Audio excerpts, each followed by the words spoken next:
Hizbullah merilis rekaman detik-detik rudalnya menghantam sekelompok tentara berikut kendaraan tempurnya di perbatasan.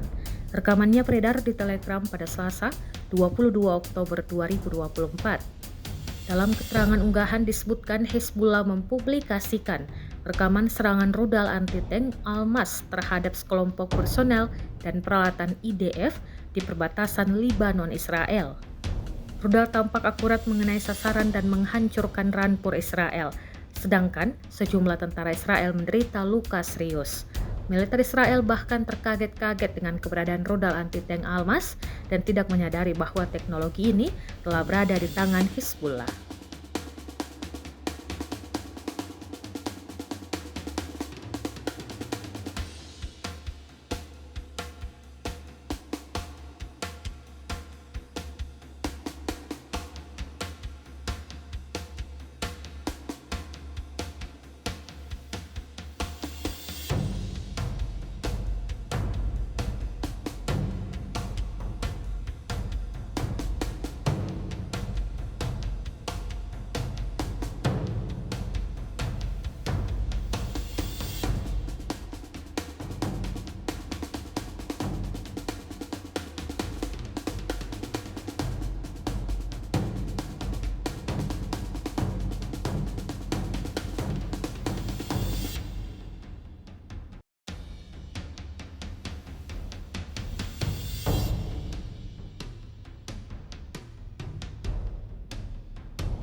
Download Tribun X sekarang, menghadirkan lokal menjadi Indonesia.